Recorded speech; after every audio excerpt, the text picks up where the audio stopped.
Oke, selamat sore semuanya. Oke, kita mulai ya untuk market review kita ya di hari Jumat. Tanggal berapa nih? Tanggal 9 Januari 2026 ya. Oke. Ya, teman-teman kalau lihat indeks harga saham gabungan ya udah kena 9.000. Ini sebenarnya udah capai 9.000. Jadi artinya kalau targetnya si Menteri Keuangan ya sudah capai ya. Jadi dia udah nggak ada utang ya. Nah, apakah nanti habis itu masih akan lanjut? Kelihatannya masih akan ya. Jadi nanti teman-teman lihat ya. Nah, cuma sebelumnya saya mungkin harus menjawab ya beberapa kalau nggak salah ada 3 atau 4 ya DM yang masuk ke saya menanyakan saham ini nih. Ya, saham ini. Saya juga agak bingung ya, bagaimana saya harus menjelaskan saham ini ya. Oke, nah dia menanyakan bahwa saham ini ada peluang nggak ya dia akan balik lagi ke ini berapa sih ini yang tertingginya berapa? 240 ya. Jadi setelah sebelumnya dia IPO berapa ini ya? Ini kalau dilihat ini sih di 2 di 3 ya. Ya di 2 di 3 kemudian habis itu naik terus habis itu stay di gocap ya. Stay di gocap itu berapa lama? Dari Oktober sampai tiba-tiba bangkit gitu. Ya. Oke. Nah, apa pendapat saya dengan saham ini tiba-tiba bangkit juga dengan volume yang gede ya. Nah, menurut saya sih sebenarnya begini ya. Teman-teman kan sudah pernah disakiti ya, disakiti oleh saham ini. Ya, dia kenaikannya kayak gini ya. Kenaikannya juga nggak jelas. Ya, cuman gara-gara kalau nggak salah dorongan ada ada narasi tentang oh dia akan diambil alih oleh Vanguard, terus habis itu apa segala macam ya. Ya, nah itu semua. Jadi didorong oleh ini. Nah, kemudian habis itu ternyata narasinya omong kosong, ya kan? Narasinya omong kosong. Kemudian habis itu apa? Ya udah, pasar bergerak sebaliknya kan? Ya, jadi karena narasinya omong kosong, ya, jadi ya udah semua realitanya ya balik lagi ke harganya pun dia akan balik lagi ke fundamentalnya ya, akan balik lagi ke apa yang tercermin di perusahaan itu. Ya, jadi tidak sewah yang diceritakan. Nah, hari ini dia bangkit nih. Dia bangkit ya dari 50 sempat sampai ke berapa? Sampai ke 71. Ya, 50 sampai ke 71 ya lumayan lah ya itu naik sampai 25% kan. Ya. Nah, teman-teman saya rasa ya, saya nggak tanya juga ke mereka kenapa harus ngeliat saham ini kan. Ya, kemungkinan besar mereka itu nyangkut. Ya, sangat mungkin mereka nyangkut gitu ya. Jadi nyangkut nyangkut di daerah sini atau daerah mana gitu lah ya. Ya, kemudian habis itu apa kenaikan si dada ini memberikan dibilangnya apa ya? Secerca harapan siapa tahu gue bisa keluar dari nyangkutnya.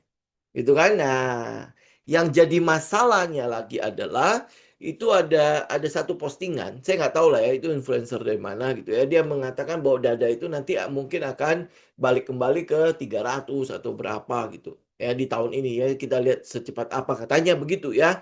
Nah, jadi harapan itu entah entah entah dari mana si influencer ini melihat harapan itu ya, tapi menurut saya kalau sebuah saham sudah pernah anggap gimana ya? Sudah kita kita bilang gini lah ya. Saya boleh katakan begini nggak?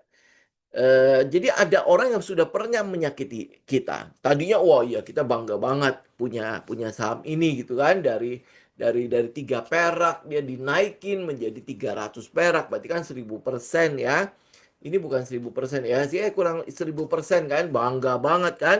Tiba-tiba didam, tiba-tiba ditinggalin, tiba-tiba apa yang menjadi ceritanya itu merupakan cerita-cerita omong kosong gitu ya. Jadi memberikan harapan yang terlalu tinggi kemudian habis itu tidak ada. Nah, kemudian dia balik lagi ke kita. Ya, lu kira-kira melihat dia gimana? Ya, orang-orang bilang ya kalau orang-orang sekarang lihatnya mau muntah gitu ya, ngomongnya kayak gitu lah ya. Nah, dan lu merasa bahwa masih ada harapan gua sama dia gitu. Ya ini kurang lebih kalau misalnya berbicara mengenai saham ini, saya akan ngomong seperti itu. Kenapa saya harus ngomong seperti itu? Kita lihat dari sisi teknikal aja lah. Begitu lu buka chart begini, apa yang lu mau lihat? Ya, apa yang lu mau lihat dari sini? Ya, dari sisi teknikal manapun lu lihat apa di sini? Jangan jangan bilang sama saya, oh nanti dia dia ini kan sekarang ini ya, apa ya? Lu pakai indikator apa ya? Anggaplah oke lah, gue pakai indikator MACD, ini RSI kan, indikator apa lagi ya yang gue punya ya? Ya kita lihat lah ya indikator apa lagi yang saya punya ya. Ini masih di sini indikator apa lagi ini RSI ya RSI ini udah di oversold katanya kan di oversold ya. Jadi kalau dia bangkit tiba-tiba langsung ke overbought ya. Jadi turun lagi. Oke pakai indikator apa lagi ya sebentar. Ya Bollinger Band misalnya. BB deh. Ya, Bollinger Band mengatakan apa nih? Ya, dia kan tadinya gede ya, kemudian mengkerut, kemudian habis itu bang. Nah, ini biasanya ya kalau lu baca Bollinger Band kan kurang lebih begitu ya. Dia setelah dia mengkerut begini, ini artinya tekanannya itu sedang dibangun nih, ya dan akhirnya pecah. Nah, ini berarti saatnya lu masuk. Lu jangan bilang sama kita begitu deh. Ya kenapa? Karena kalau lu membacanya seperti itu, ya memang nggak salah sih. Memang cara membaca kayak Bollinger Band, membaca RSI, segala macam, memang caranya begitu. Ya, tapi penerapannya nggak pas. Ya, sistemnya, apa trading sistem yang lu pakai, apakah lu pakai ini? Atau, oke, gue cari aja semua indikator yang bisa membenarkan pendapat gue. Nah, itu yang salah gitu loh. Ya, itu yang salah. Kenapa? Karena lu berharap ya, misalnya, oh ini nih kalau lu tambahin emosi lagi, karena gue nyangkut daerah sini. Jadi artinya, gue akan mencoba untuk mencari semua cara untuk membenarkan gue masuk kembali ke sini untuk averaging down. Ya, agar nanti kalau dia udah mencapai BP, gue keluar deh. Lu percaya gue ya, setelah lu averaging down di sini, kemudian habis itu dia naik, kemudian ini BP ya. Ini misalnya contoh di sini lu BP ya. Lu percaya saya ya, lu percaya gua deh omongan gua hari ini ya. Begitu dia BP, lu tidak akan keluar. Lu tidak mau keluar lagi karena lu akan mencari sejumlah alasan lagi untuk apa? Wis, ini kan dia udah naik ya. Kemungkinan besar berarti dia sudah bangkit nih. Jangan-jangan nanti narasinya mulai dikembang lagi, bukan Vanguard, tapi BlackRock yang mau mengakuisisi Dada gitu kan orang bilang apa ya backdoor ya backdoor ke Bursa Efek Indonesia ya untuk IPO gitu kan gitu ya makanya ini sekarang gini ya teman-teman ya saya mungkin udah pernah bercerita juga ya untuk perusahaan sekelas Vanguard ya apalagi BlackRock apalagi nanti lu bawa-bawa yang lain ya dia tidak mungkin akan melakukan backdoor. Ya, dia tidak mungkin akan melakukan backdoor. Dia nggak usah backdoor aja, dia punya uang kok untuk IPO. Apalagi cuma kelas Indonesia. Ya, lu IPO berapa sih? 5M, 10M juga udah bisa. Vanguard masa nggak punya uang segitu untuk di IPO? Dia pelan-pelan dulu, bangun dulu roadshow segala macam kan? Saya yakin banget, walaupun dia mengikuti IPO secara resmi, yang ngantri untuk beli sahamnya dia saat IPO itu juga udah banyak banget. Betul nggak? Ya. Jadi kalau lu masih termakan oleh cerita-cerita seperti itu, ya saya bisa pastikan lu nggak melakukan research. Vanguard itu seperti apa? Ya atau saham-saham lain deh, apa narasi-narasi lain untuk saham ini. Gitu ya. Apalagi dia udah naik setinggi itu, kemudian lu dicampakkan seperti itu dan lu masih percaya dia akan bangkit lagi.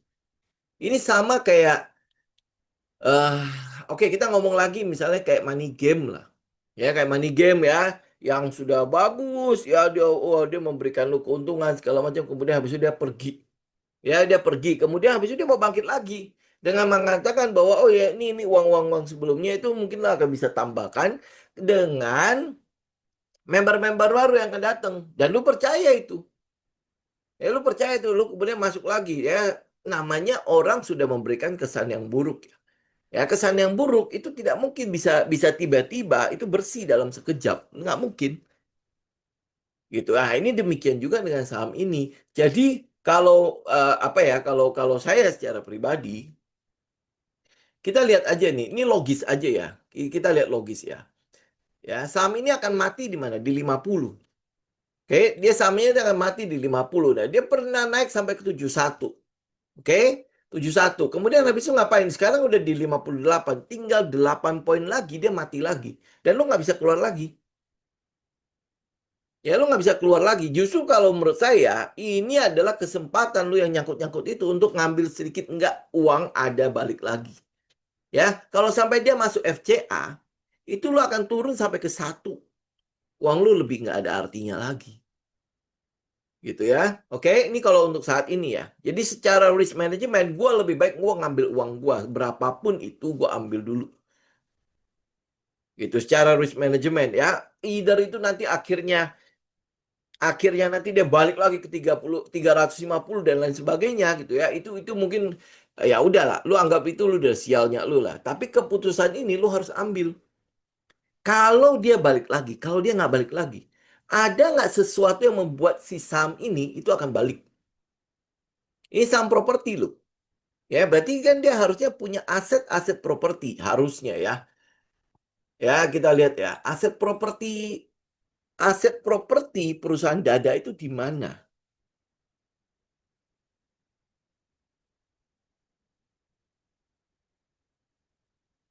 Itu di mana?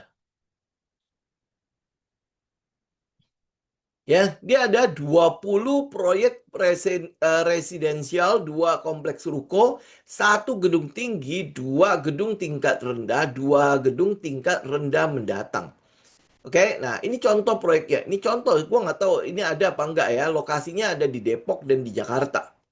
Oke, teman-teman tinggal cek nih, Apple Condo Villas, cluster ini. Nah, Neo Arcadia ini kelihatannya gue pernah tahu nih Neo Arcadia. Ya, nah tinggal lihat ini proyek-proyek ini laku nggak? Ya, proyek-proyek ini laku nggak? Berapa lakunya proyek ini? Oke, berapa lakunya proyek ini? Ini teman-teman bisa lihat ya, kondisi keuangannya per September 2025 itu total asetnya adalah 643 miliar. Oke, berarti kan proyek-proyek ini ada ya, ada. Karena asetnya ada. Jadi dia pendapatannya meningkat 9 miliar. Teman-teman bisa bayangkan ya, per September berarti kan setelah Q3 untuk sebuah aset properti ya untuk sebuah perusahaan properti cuman ini pendapatan lo ya, bukan untung ya. Pendapatannya itu adalah 9 miliar ya. Laba bersihnya melonjak. Melonjak loh ngomongnya lo ya. 853 juta. Oke, ini perusahaan properti. Ya, perusahaan properti yang dalam 9 bulan pertama di 2025 cuman punya laba 853. Pertanyaan saya, bagaimana dia membiayai iklannya? Bagaimana dia membiayai gaji-gaji karyawannya dan operasional-operasional selanjutnya? Ya, lu merasa cukup aneh nggak? Perusahaan seperti ini. Ya, oke, ini data yang kita dapat dari Google ya. Ya, jadi kalau lu lihat data ini ya, laba bersih dada meroket 1136%. Oke, lu kalau baca 1136% itu luar biasa. Artinya dada itu sebelumnya untungnya cuma berapa? Ya, untungnya dari 853 ya 1000%. Berarti sebelumnya untung berapa? 85 juta. Ya benar gak? Ya 85 juta menjadi 853 juta. Ya lu yang sering inilah sering cuan-cuan 1000% pasti bisa ngitung lah ya.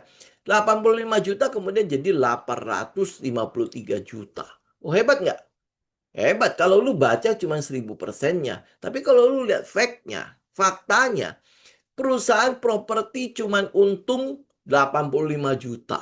Gimana ya perusahaan properti seperti apa itu? Kemudian lu berharap Vanguard tiba-tiba tertarik dengan perusahaan seperti ini. Ya, kita nggak usah ngomong Vanguard deh. Kita ngomong lu aja deh. Lu ngelihat perusahaan seperti ini, aset 600 miliar lebih, ya, aset 600 miliar lebih, punya laba kurang dari 100 juta. Lu tertarik? Ya kecuali dia udah mau bangkrut lah, dia jual asetnya murah sekali. Cuman Rp1 sahamnya, ya mungkin ada lah orang yang mau lah. Betul nggak? Ya, ya. Nah ini fakta loh. Oke, nah kita ngomongin fakta doang. Ini fakta yang ada. Kemudian habis itu lu berharap dia jadi apa? Ya, makanya lu lakukan riset sedikit. Begitu lu research, lu mau beli nggak ini? Kayak ini kita ngomongin fakta ya. Kita ngomongin fakta aja. Oke, nah begitu lu tahu faktanya, apa yang lu harapkan dari perusahaan ini? Ya, apa yang lu harapkan dari perusahaan ini gitu loh. Oke, udah clear ya. Jadi lu nggak ini bukan cuma soal saham ini doang. Saham-saham yang lain pun lu akan melakukan hal yang sama. Itu namanya kita analisa kan. Ya, ini analisa satu hal yang sebenarnya simple doang. Lu nggak perlu harus tahu apa ya, A, B, C, D, mau tahu tentang rasio-rasio segala macam. Ini logik aja, kita berpikirnya aja logik gitu ya. Datanya lu dapat, lu pegang, datanya lu analisa. Jangan pakai emosi, pakai logik aja. Yang lu analisa itu apa? Data itu. Gitu ya, begitu lu dapat datanya, maka lu harusnya udah bisa olah gitu loh. Nggak usah lihat technical dulu lah. Begitu lihat technical, gue sih udah pasti kabur lah. Gue sih udah pasti nggak mau lah. Mau apa yang lu harapkan dari technical seperti ini? Gimana bacanya? Itu lu jangan bilang ini saya buang aja lah BB-nya ya. Nanti jadi bagus banget kan? Lu mau ngarapin apa dengan technical seperti ini? Apa yang lu bisa baca? Amazed aja saya kalau misalnya orang bisa, oh gue bisa baca nih technical ini. Oh keren kan? Ya, apa yang lu mau baca dari technical ini? Dari fundamentalnya aja kita udah tahu amburadul begitu ya. Nah, technicalnya begini. Apa yang lu bisa baca? Nah, makanya saya emes banget gitu. Kalau ada influencer bilang dada akan jadi sekian. Berarti kan dia soal paranormal sampai ke depannya. Yang dia baca itu apa? Nah, coba ya, kita kita diskusi aja dengan data. Ya, nah data itu dibuktikan, dipaparkan ke kita. Ya, apa dasarnya lu mengatakan bahwa dada itu dari sini akan ke sana? Ya kalau datanya make sense ya, kemudian habis itu kita ya technicalnya bisa kita baca, oke gitu loh. Tapi kalau misalnya tanpa data lu ngomong aja, loh kita ngelihat datanya nggak make sense sama sekali. Bagaimana ceritanya lu mau ngomong? Ya, oke, ya. Jadi udah ya, cukup ya. Ini saya udah ngebahas ini. Makanya gini, minggu ini kan adalah minggu tentang trading system kan, ya. Jadi kalau lu tidak punya trading system, nggak ada yang lu bisa baca. Begitu lu lihat ini, yang lu mes apa gitu loh. Sampai ini bisa jadi apa wonderful stock ya, apa Pak Peter bilang apa? Ujungnya jadi awful ya. Ya, makanya kalau kalau teman-teman punya trading system, minimal gitu ya ngomong ya, minimal lu tahu apa yang lu lakukan. Lu tahu apa yang lu cari. Ya, lu tahu kapan lu masuk. Lu tahu juga apa yang mau lu analisa. Jadi kalau lu nggak punya trading system, makanya lu akan jadi emes gitu loh sama apa yang dikatakan orang. Kalau lu punya trading system sendiri, nah lu tahu gitu loh. Oke, kata-kata orang bisa jadi masukan buat lu. Ya, saya juga banyak sekali kok dapat masukan dari itu ya. Banyak sekali. Kalau lu yang medsos nggak ada gunanya, ya ada gunanya. Tetapi harus kita sortir berdasarkan karakter kita. Ya, bukan segala sesuatu yang diomongin di luar itu pasti benar. Ini benar nggak menurut trading sistemnya kita? Karena lu nggak akan bisa ngikutin apa yang dia ngomong. Iya, ngomong sekarang bagus. Ya, nah kapan dia keluar kan dia nggak ngomong sama lu. Ya kan? Nah, kalau pada saat wah, dia udah turun dan lain sebagainya, lu udah kelabakan, lu tanya dia, oh gue udah keluar lama, nah itu kan jadi masalah kan buat lu kan, ya kan? Nah, omongan orang oke, lu ambil aja, tapi lu saring berdasarkan trading sistemnya lu, gitu ya. Nah, habis itu ya, lu bikin trading plan-nya lu dari trading sistemnya lu tahu gitu, oh kenapa yang dia lihat ini bagus ya? Apa yang dilihat dari sudut pandang trading sistemnya lu? Gitu. Saya ambil contoh misalnya ya. Contoh aja misalnya kita sempat bahas sama apa ya? Oh, gini aja ya. Saham forex misalnya. Ini saham ya lama sekali. Ini lama banget. Oke, apa yang lu lihat dari sini? Jadi kalau lu lihat faktanya, fakta di lapangan kan lu bisa cari ya forex itu seperti apa ya. Mungkin lu juga udah pernah inilah, udah pernah minum kali ya kopinya dia ya. Oke, nah outletnya sebenarnya udah cukup nambah banyak banget ya, dan kita tahu bahwa dia startup. Ya dia startup, dia lagi membuang banyak sekali uang ya, membakar uang untuk inilah, untuk ekspansi ya, bahkan sampai udah bikin donat segala macam kan ya. Itu semua dari mana? Mulai dari IPO. Ini IPO yang paling berhasil yang pernah, yang salah satu yang tercatat pernah ada di Indonesia, ya kan? Itu salah satunya. Nah, apakah orang bilang apakah dia bisa menggantikan Starbucks? Nah, mungkin terlalu dini lah ya untuk kita ngomong soal soal Starbucks. Kita pelan-pelan dulu lihat satu-satu. Itu apa yang kita lihat? Ya, lu cek ke fundamentalnya si Fore. Fore itu fundamentalnya seperti apa? Ya, kemarin kan untung gede, tapi bukan berarti income-nya gede. Ya, income-nya besar. Ya, dia sempat ini ya, nih dari 32 menjadi 42, dari 10 menjadi 18. Ini kan baru IPO ya. Jadi datanya ya paling cuma segini-segini doang. Nah, kita mau lihat apa? Utangnya cuma 0,3. Free cash flow-nya itu belum ada karena belum ada tahunan. Ini juga ROE-nya belum kelihatan. Ya, NPM-nya kecil, masih 4,7. Ini ya kita bisa lihat lah, memang karena dia masih bakar uang kan. Mana yang kita lihat bakar uangnya? Em, ini mungkin nanti tunggu ya, laporan keuangan yang pertama lah ya. Ini kalau lu lihat dari inilah ya, dari oke, kita lihat income-nya aja dulu lah. Ya, income-nya itu dari 32 bisa menjadi 42. Kan dia baru IPO tahun-tahun ini kan.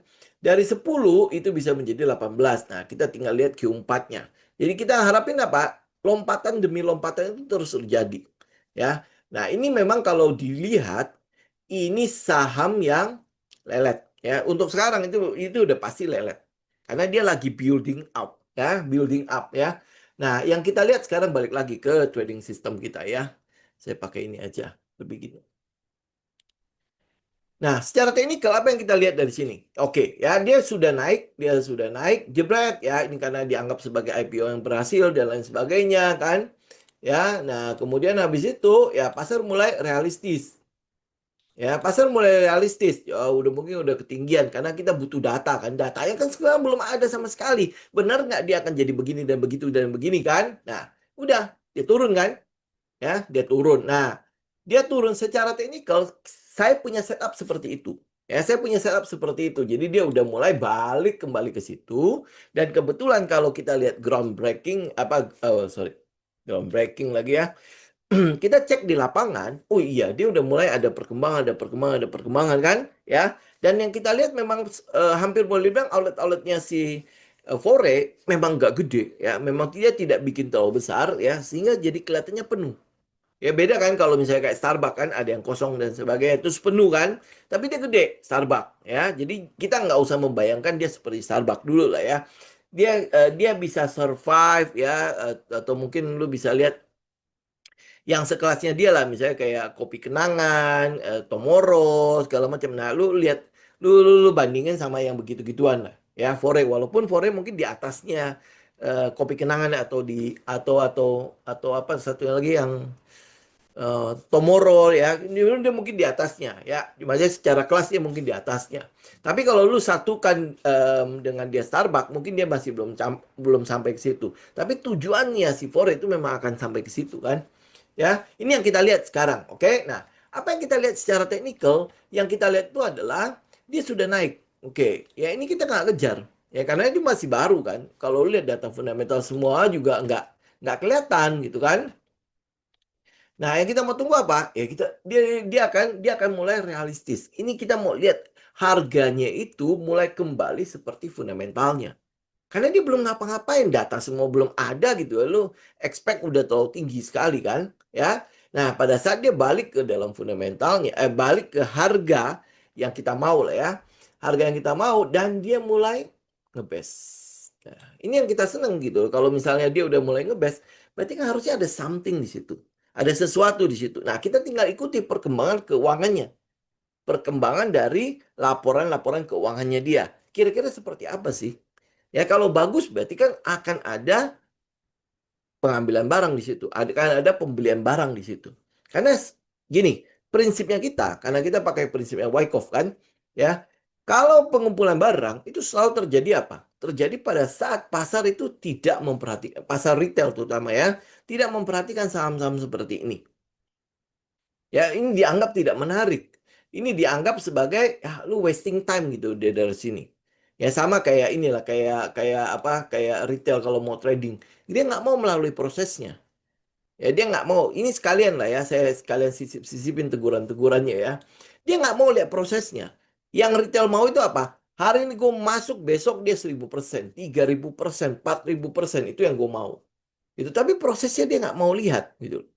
Ya, nah lu lihat kalau misalnya lu mau ikutin bandar, lu mau ikutin market maker, lu mau ikutin smart money, apapun lah sebutan lu ya tentang orang-orang yang punya uang itu, dia nggak mungkin mengumpulkan barang pada saat dia berada di sini. Apalagi Fore yang baru IPO. Yang baru IPO, dia kalau misalnya dia mau ngantri pun sebenarnya barangnya yang dia dapat itu tidak banyak. Ya kan? Barang yang dia dapat juga tidak banyak kan?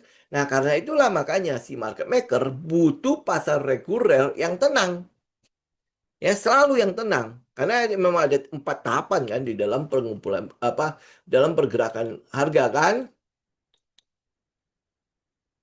Ya, ada namanya akumulasi. Nah, akumulasi selalu digambarkan harga masih ada di bawah dan dia dalam keadaan tenang. Di mana orang-orang nggak mau tahu di daerah sini mah. Ngapain apa yang lu lihat gitu. Ya, pengumpulan barang itu selalu akan terjadi di daerah situ. Ya, kemudian habis itu barang cukup baru dia harga akan naik. Benar nggak? Ya, kalau barang belum cukup, lu kalau lihat order book ya mungkin teman-teman pasti sering inilah, sering mendengar tentang ada tembok yang dia batasi di order book segala macam kan. Artinya apa? Ya, artinya dia sedang membatasi agar pergerakan harganya tidak terlalu kenceng. Gitu ya. Jadi udah harga di situ aja. Jadi orang lihat order book yang tidak menyenangkan sekali order book ini kan. Jadi mereka skip. Gitu karena dia menaikkan harga terlalu cepat. Gue belum cukup barang bagaimana gue mau biarkan dia pergi, ya kan? Jadi dia akan berusaha sekali untuk membuat saham ini tidak menarik. Teman-teman bisa lihat ya, saham ini di daerah-daerah sini udah pasti tidak menarik. Tapi kalau teman-teman cek, ya ceklah broker summary segala macam itu pasti ada pembelian di situ. Ya pasti ada pembelian. Jadi kalau lu mau cek broker summary ya ceklah pada saat daerah-daerah datar itu. Ya pada saat daerah datar kita baru bisa ngelihat bagaimana pengumpulan barang itu terjadi. Ya karena dia nggak mungkin melakukan pengumpulan barang pada saat pasar lagi ribut soal saham ini nggak mungkin. Gitu ya. Nah karena itulah makanya selalu dikatakan kan, lu kalau mau cari saham-saham yang mungkin akan bisa menjadi saham-saham juara, saham-saham yang dibilang moon stock lah, apa stok lah, pokoknya itu semua stok-stokan gitu ya. Itu selalu adalah saham-saham yang tidak terkenal dulu. Ya lu lihat deh, ya lu teliti aja tahun lalu itu berapa banyak tuh yang 1000% itu. Ada yang lu kenal, ya ada yang lu kenal dari 1000% itu. Ya pasti sedikit sekali kan. Ya, nah itu jadikan menjadi sebuah fokus buat teman-teman. Jadi kalau misalnya nih ya, saya mungkin udah pernah ngomong kan, kalau teman-teman lihat ya, ada misalnya eh ada katalis mengenai LNG misalnya, LNG. Kita tahu bahwa salah satunya yang paling berdampak itu adalah si Raja. Nah kalau gua nggak dapat Raja gimana? Lu breakdown itu sampai dapat sebuah saham yang tidak terkenal tapi identik sama si Raja. Ada nggak? Nah ini yang agak susah ya. Ya lu carilah yang lain kalau enggak. Ya carilah sektor yang lain, misalnya contoh eh ada kata siapa lagi ya?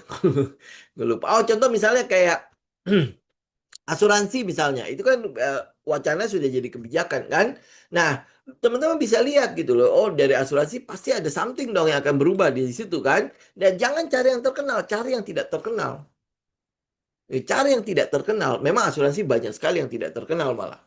Ya, kita kan jarang ya melihat sektor asuransi itu bergerak ya. Ya, nah, tapi karena ada katalis itu, lu cari gitu loh. Saham-saham yang mungkin yang berurusan dengan asuransi em, yang nggak expect lah itu akan jadi gitu loh. Ya itu selalu selalu harusnya bisa menjadi pegangan buat teman-teman. Kenapa? Karena tiap tahun begitu kok. Ya lu lihat yang 1000% yang tiba-tiba nongol, kok bisa jadi ini ya, apa stok lah segala macam ya. Lu lihat ya, itu selalu dimulai dengan saham-saham yang tidak terkenal. Ya kemudian habis itu dikenal oleh orang-orang gitu.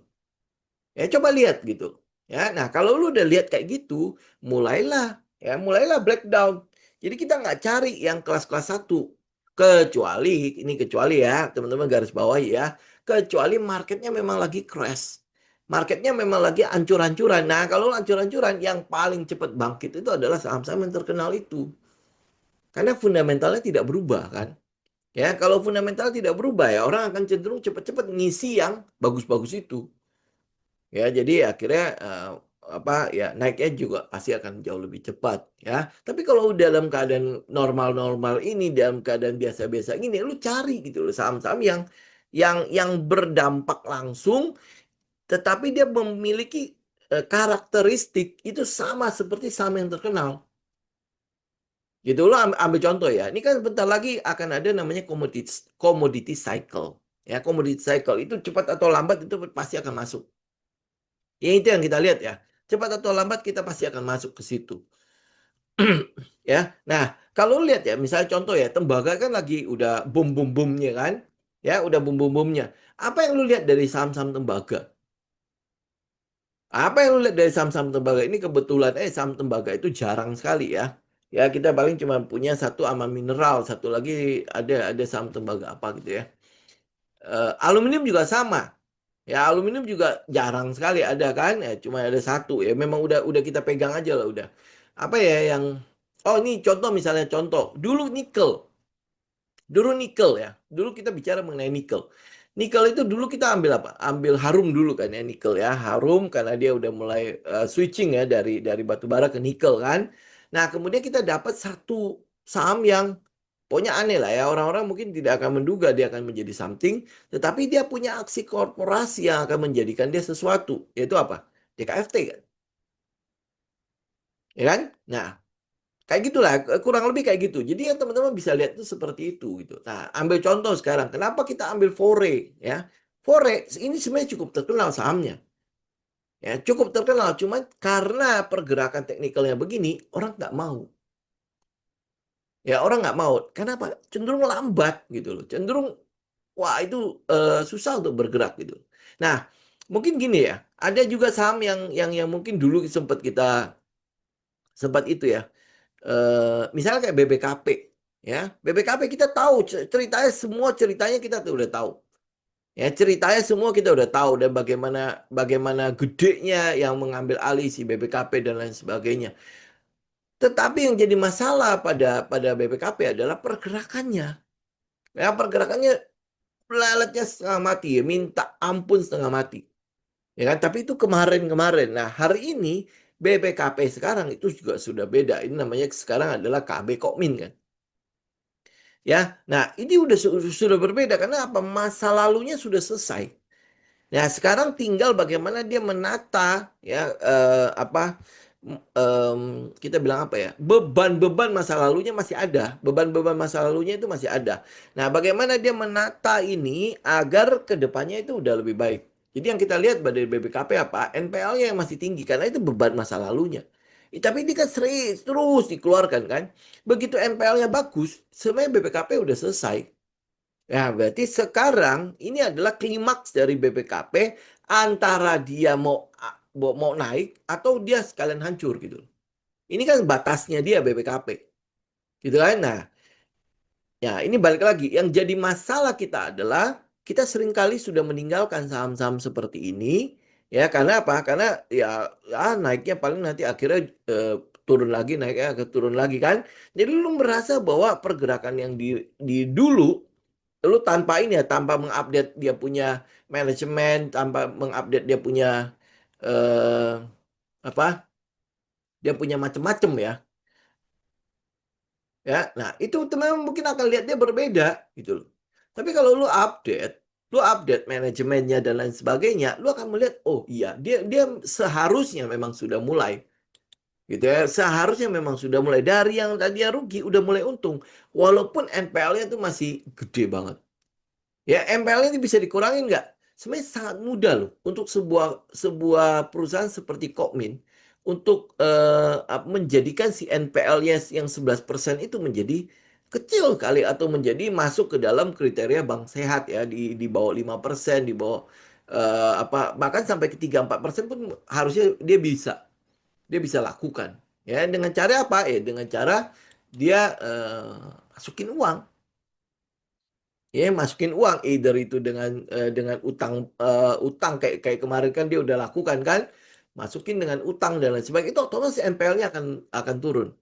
Ya, kenapa ya? Karena ada fresh utang-utang baru yang terus berbunculan sehingga NPL-nya kan terus akan ketekan kan. NPL itu udah nggak bisa diapa-apain kecuali lu jual aset-aset busuk ini. Lu jual, lu keluarkan dari pembukuan, itu otomatis akan menghilangkan NPL-nya. Nah, cuma kan proses penjualan ini kan tidak mudah. Dia nggak mau juga kan, cuman sekedar menghilangkan NPL tapi akhirnya rugi. Dia kan nggak mau begitu kan? Ya, jadi dia perlu melihat bagaimana cara mengasah NPL-nya. Nah, ini yang kita lihat sedang terjadi pada si BPKP. Ya itu pasti akan lewat.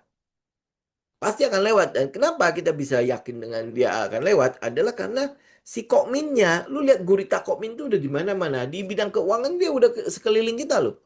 Ya, dari fasilitas kredit, ya kredit yang kredit otomotif, kredit konsumtif dan lain sebagainya itu sudah ada di situ. Kemudian habis sekuritas pun dia sudah ada. Ya, Kokmin itu Faburi ya. Ya, sekuritas sudah ada kan. Terus habis itu ada apa lagi? Teman-teman cek aja sekeliling kita. Gitu ya. Nah, sekarang yang tinggal jadi masalah itu cuma banknya doang. Gitu. Ya kan? Nah, itu sama kayak gitu gitu loh. Jadi kalau lu lihat sebuah cerita, lihat secara lengkap gitu. Ya, lihat secara lengkap. Nah, habis itu lu bisa ngikutin pergerakan harganya lebih masuk akal gitu. Ya, lebih masuk akal gitu. Ya, paham ya? Ya, jadi kita nggak melulu lihat, oh, ini kan berarti higher high hello ya. Ya, berarti kan, oh, kalau gua tarik trend line dari sini ke sini, oh, berarti dia udah mulai up nih. Ya, dia udah mulai up nih, gitu ya. Nah, tapi technical ini akan jauh lebih masuk akal kalau lo mengerti cerita di balik pergerakan harga ini. Kenapa dia naik? Ada apa dia naik? Ya, kenapa dia naik? Gitu kan? Apakah gue bisa ikutin pergerakannya? Gitu kan? Ya, ini kalau dari sisi trading system saya. Ya, karena saya selalu akan melihat bahwa apa yang mendasari kenaikan ini. Kenapa dia berubah? Kenapa dia berubah? Apa dasar itu kita bisa ngomong dia berubah? Gitu. Ya, jadi lebih clear gitu loh. Oh, lu lihat technical. Jadi nggak cuma melulu, oke, ya ini akan jadi moonstock. Ya. Kenapa saya bumi saja saya nggak mau? Bukan kita nggak lihat bumi loh ya. Kita udah lihat ceritanya si bumi memang udah bagus banget ya. Tetapi di dalamnya ada sebuah ganjalan buat saya. Ya, di mana ada dua pemegang pemegang saham yang cukup gede ya, walaupun sekarang udah mulai kecil ya. Si Aceng sama si UBS. Ya, dia buang barang terus gitu loh. Jadi saya nggak gitu seneng ya dengan pergerakan yang tiba-tiba nanti diganggu. Ya, diganggu. Itu secara mental pasti akan terganggu kita. Itu buat saya ya, buat saya tidak senang. Mungkin oke, Moonstock iya, Moonstock. Orang peduli amat, yang penting harganya naik. Ya, kalau diganggu, lu biasanya ada inilah. Ada masalah ya dengan psikologinya kita. Ya, ini misalnya ambil contoh. Ya, ini kan naik nih, kenceng kan? Ya, kenceng naik, kemudian turun lagi. Bagaimana perasaan lu? Ah, jangan-jangan udah selesai nih, karena si Bumi kan masih jual barang terus. Naik nih, turun lagi. Gimana perasaan lu? Ya, naik turun lagi, naik turun lagi, naik turun lagi. Gitu kan? Itu pasti ada masalah di situ. Gua nggak yakin gitu, lu nggak jualan di situ. Ya kan? Gitu loh. Ya, jadi karena itulah makanya saya ada ganjalan di situ. Saya nggak, udah. Kita ambil yang lain aja. Tuh saham bukan cuma ini doang. Ya, saham yang bisa bisa bisa bisa naik seperti ini kan bukan cuma ini doang. Ya, pasti banyak saham-saham yang lain gitu. Ya, daripada gua keganjel, gue bisa nggak ya? Gue bisa nggak hold ya? Gitu kan? Oh, ini akan jadi moonstock. Oke, gue moonstock ya. Gue bisa hold nggak ya? Oh, nanti kan gue tinggal cek aja. Dia turun ada yang jualan nggak? Lu pasti akan lihat foreign sale-nya itu pasti gede. Kenapa sih Aceng sama UBS itu tinggi? Ya pasti lu ganggu kan? Ini foreign yang jualan nih, gitu. Oke? Ya, ini kurang lebih lah ya. Kalau saya mau cerita ya kurang lebih begitu. Jadi ya, tolong teman-teman lihat, ya, lihat ceritanya. Lihat ceritanya. Jadi narasi ini narasi kosongan. Kalau ya si Bumi oke lah, kita udah tahu narasinya cukup bagus. Ya, cuman ya itu tadi ganjalan saya itu adalah ya si Aceng sama si UBS-nya. Ya karena ada si Aceng sama UBS yang terus jualan ya sudah saya enggak lah. Gitu ya. Bisa aja saham ini dibiarkan naik ya. Si Aceng sama si UBS seneng-seneng banget gitu loh. Bener gak? Dia seneng gitu loh. Dia lu naik terus, gue jualan terus kan gue cuan kan. Betul nggak? Ya. Nah, bisa juga yang lain ikutan jualan. Ya kita nggak tahu siapa yang nebeng di situ. Kan? Jadi ya nanti akhirnya yang nambah siapa? Coba kita lihat sebentar ya. Yang nambah pasti ada yang nambah.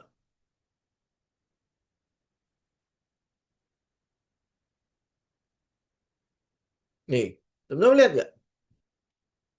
Selama Desember 2025, pemegang saham dari si Bumi nambah 148.255. Ya, selama Desember. Kenapa dia nambah gitu? Karena sahamnya naik. Senang nggak lu? Kalau gue udah lihat kayak gini, ini bisa jatuhnya lumayan. Ya, tapi ini saya nggak bisa itu ya. Saya nggak bisa mungkirin kalau oh, ini bisa aja naik sampai jadi moonstock dan lain sebagainya. Bisa aja. Ya, bisa aja. Sangat bisa. Si Aceng itu masih ada nggak? Sebentar ya, kita lihat ya. UBS itu masih ada 3%. UBS 3% sama 1%, berarti masih ada 5%. Si Aceng mana? Aceng. Aceng. Aceng di mana? Aceh udah nggak kelihatan kali ya. Oh ini nih, masih ada 5,76%. Berarti masih ada total 10% lagi yang akan keluar. Ya, nanti yang beli siapa? Yang beli ya udah pasti kemungkinan besar retail lah. Ya, yang nambah orang nambahnya 148.225 pemegang sahamnya. Ya, ini kira-kira 148.225, 255 itu siapa kira-kira? Ya kira-kira siapa aja gitu. Ya, ada orang bilang ah peduli amat lah yang penting gue cuan kan, ya nggak masalah gitu loh. Kalau trading system lu memang begitu ya silakan pakai aja. Kan kita butuhnya adalah gini loh, trading system itu nggak bukan bukan sesuatu yang rumit. Trading system itu yang penting lu bisa ulang. Lu cuan di sini nih, lu bisa ngulangi lagi nggak dengan hal yang sama cuan begini gitu. Jadi bukan yang penting cuan. Kalau yang penting cuan doang, gimana ya? Saya bilang ya, ya lu nggak bisa punya sebuah pegangan kalau lu pasti nanti gue masuk lagi gue pasti akan cuan. Lu nggak ada pegangan itu. Nah habis lu cuan di sini, habis itu lu akan apa? Ngerengek stock pick. Ya, ini kira-kira apa lagi ya saham yang bisa ya, saham yang bagus itu apa ya segala macam. Nah kita kan nggak mau jadi pengemis trading seperti itu kan? Ya, lu mau memastikan trading sistem lu. Oh, gue cuan di sini. Ya udah, ya kan lu nggak pusing gitu loh. Oh, nah kalau ada lagi yang di sini, gue ambil gitu loh. Udah selesai gitu loh. Gini, kalau kalau di saham kan memang lama ya, ada daily segala macam kan lu mesti membuktikan kan. Kita ngomongin trading gold deh. Ya, trading gold ya. Ini kebetulan kan memang ada kelasnya ya. Kita ngomong sedikit. Saya bukan promosi ya. Teman-teman mau ikut silakan, nggak mau ikut juga nggak apa-apa. Yang kita mau lihat tuh apa? Karena kita trading di 5 menit kan. Kita tahu apa yang kita cari. Ya, kita tahu apa yang kita cari. Nah, begitu kita tahu apa yang kita cari, kita masuk dong. Dan habis itu kalau untung, ya kalau untung, kita tahu kapan lagi kita bisa masuk. Benar nggak? Ya. Nah, begitu dia tidak untung, ya nggak apa-apa gitu loh. Kita tinggal bebatasi, jangan sampai overtrade. Kalau lu masuk ke trading gold, itu ada beberapa tuh ya. Kalau saya bilang itu setan-setannya begitulah ya. Pagi-pagi Pak Peter itu sudah kompor kan. Nanti mulai lagi kan.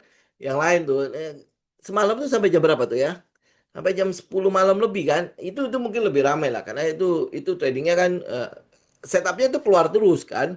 Nah, buat saya, lu tahu bahwa ya setupnya setahu ada tiap hari gitu kan. Oh enggak ya, dia siang ya, semalam ya. Oh ya udah ya. Ya, oke ya. Nah, lu tahu setupnya kan ada terus kan. Berarti kan kita nggak perlu harus, wah, kalau gua nggak dapat malam ini, gua nggak dapat hari ini, maka gua nggak akan dapat lagi ke depannya. Kita nggak perlu seperti itu. Kenapa? Kita yakin setupnya ada gitu loh. Setupnya selalu akan ada. Nah, karena kita yakin setupnya selalu akan ada, maka ya kita trading berdasarkan kapan kita available. Karena kan lu butuh fokus kan. Ya, karena itu 5 menit. Ya, 5 menit kan. Lu butuh fokus kan. Ini kira-kira gua dapat setup ya. Oh, dapat setup teng teng teng ya, buka trading plan segala macam. Udah selesai, biarkan plannya bekerja kan. Ya. Kita tahu gitu loh apa yang kita cari, kapan kita masuk ya. Ini TP apa enggak? Kalau enggak TP pun enggak masalah gitu kan. Oke, memang kita bilang trading system kita enggak ada yang 100% sempurna. Tetapi setidaknya dari sekian gitu ya, sekian setup yang ada, ujungnya adalah untung, udah gitu. Ya, nah demikian juga sama. Lu kalau misalnya trading di saham, ini kalau sama deh di bawah 5 menit, kita bisa pakai sistem yang sama seperti trading gold. Cuma kan masalah apa likuiditas di saham-saham kita itu kan nggak bisa sampai ke 5 menit kan. Itu jelek banget gitu loh, dia punya apa pergerakan candlenya ya. Kalau dia bisa, mungkin kita bisa pakai di sekitar 5 menit dengan sistem yang sama gitu. Cuman kalau nggak bisa ya udah. Nah, maksud saya itu adalah trading system kita itu begitu, memastikan agar lu tahu gitu ya di mana lu masuk dan lu tahu apa itu cuan apa enggak gitu. Udah selesai gitu loh. Ya. Nah, habis itu lu bisa ngulangi lagi hal yang sama. Coba bayangkan kita cuma trading di satu instrumen gold doang. Gold doang ya, karena likuiditasnya segitu besarnya ya. Gold itu kalau nggak salah seharinya itu bisa berapa puluh T ya, triliun US dollar ya, bukan triliun rupiah ya, triliun US dollar itu seluruh dunia kan. Jadi karena itulah likuiditasnya sangat-sangat itu. Cuman satu aja itu bisa diulang-ulangin ya, bahkan ada yang sampai itu ya, Pak Peter sampai 6 kali ya. Ya, saya sih agak mes ya, benar-benar itu ya. Fokus banget gitu tradingnya.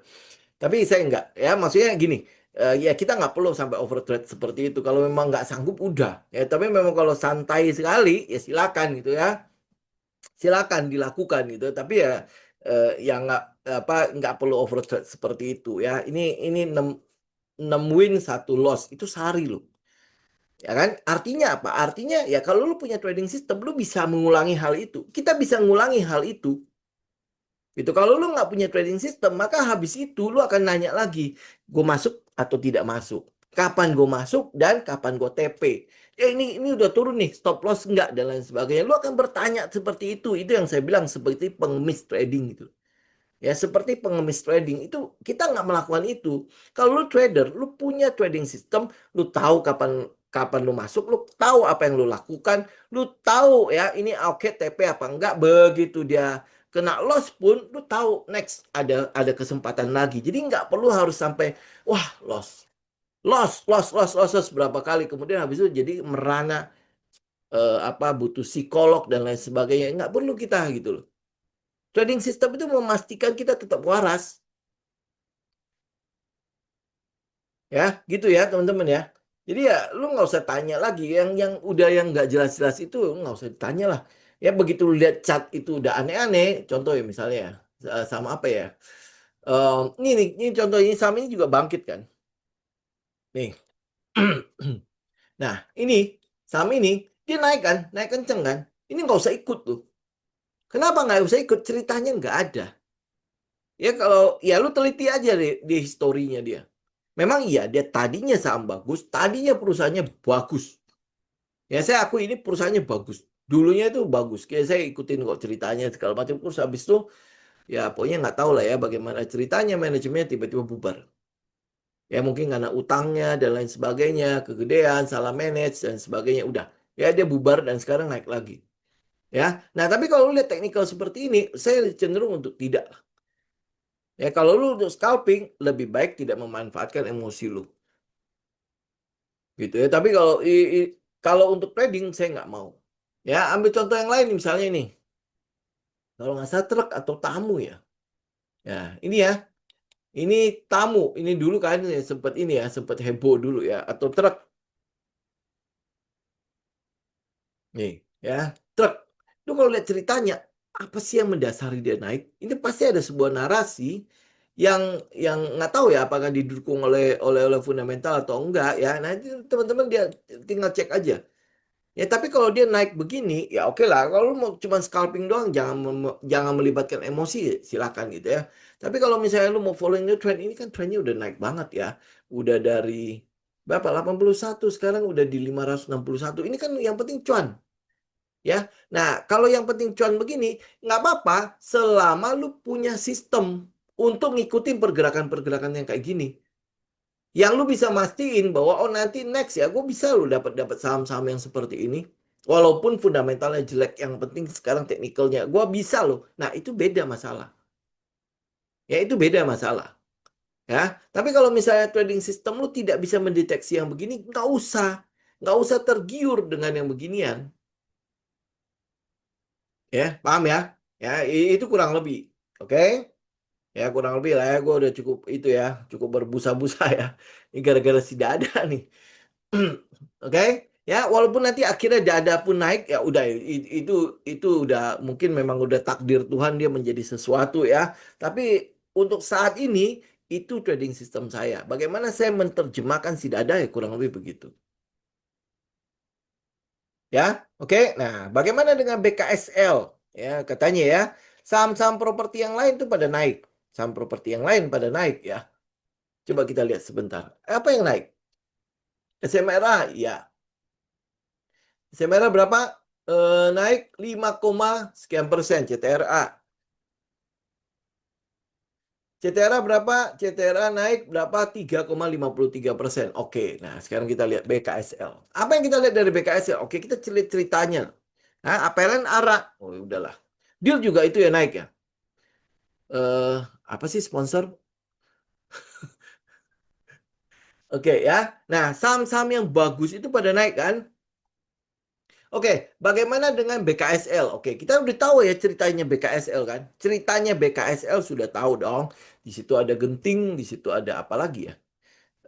Kek kesehatan kalau tidak salah ya. Nah, kenapa dia nggak naik? Ya, kenapa dia nggak naik? Ini kan berarti sektor properti baru sedang naik ya. Kalau nggak salah baru sedang naik ya. Sebentar kita lihat mana properti.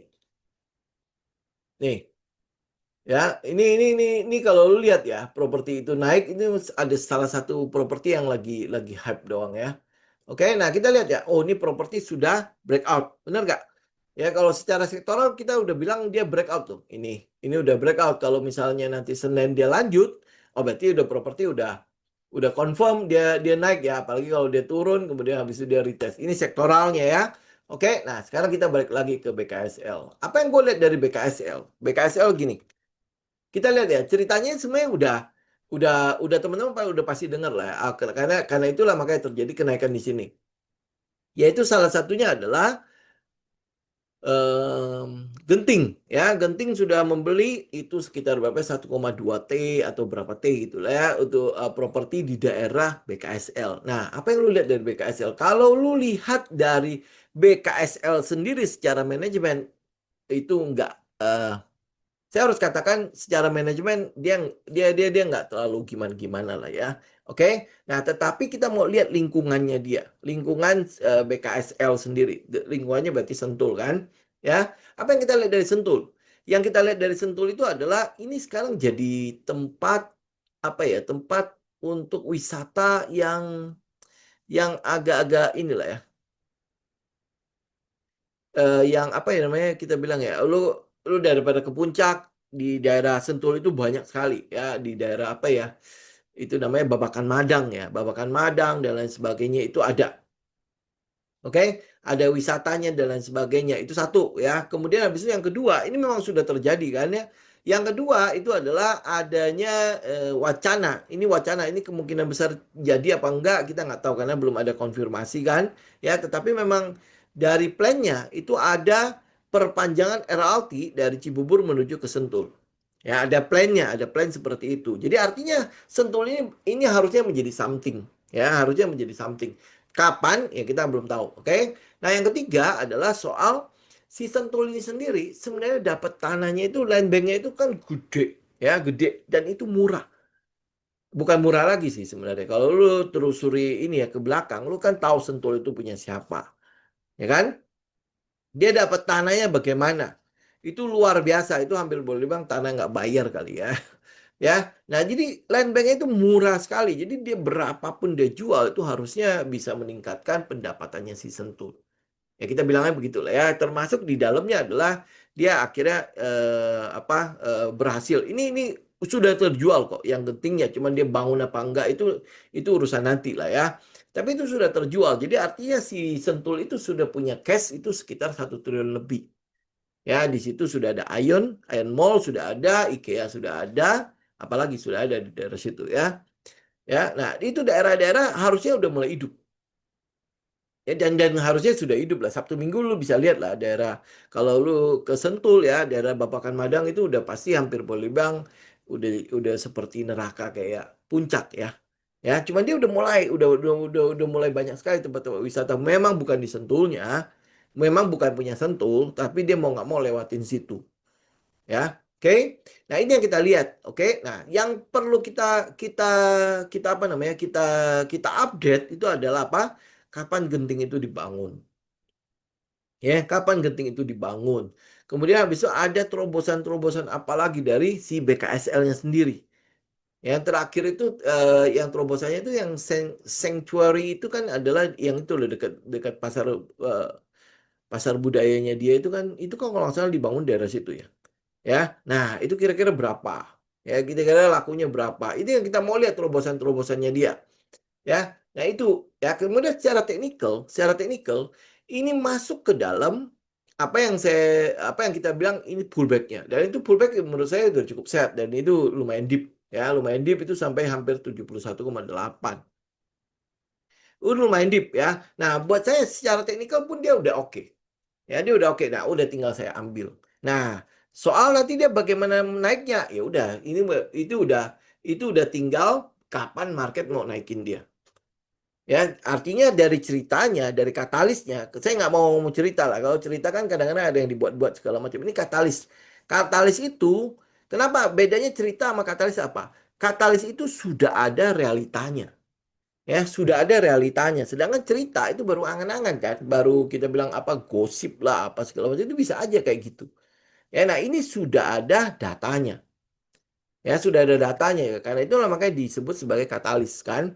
Jadi katalis ini mampu mendorong dia atau tidak. Nah, kita tinggal lihat nanti marketnya seperti apa. Udah gitu aja. Teknikalnya sudah masuk ke setup saya. Ya kan? Udah saya tinggal ambil karena udah sesuai dengan setup saya. Apalagi yang lu mau harapin secara katalis sudah ada kan kalau lu cek ya katalis fundamental ya teknikal itu semua udah masuk. Ya udah tinggal kita mainkan risk management kita. Ya kan, stop lossnya kita udah tahu di mana, berapa persen dari seluruh portofolio kita untuk si Sentul itu sudah kita hitung dari position sizing. Udah, what next? Ya udah kita biarkan dia. Nah, sekarang sektor properti sudah naik ya. Sebenarnya kita cuma tinggal menunggu waktunya si Sentul.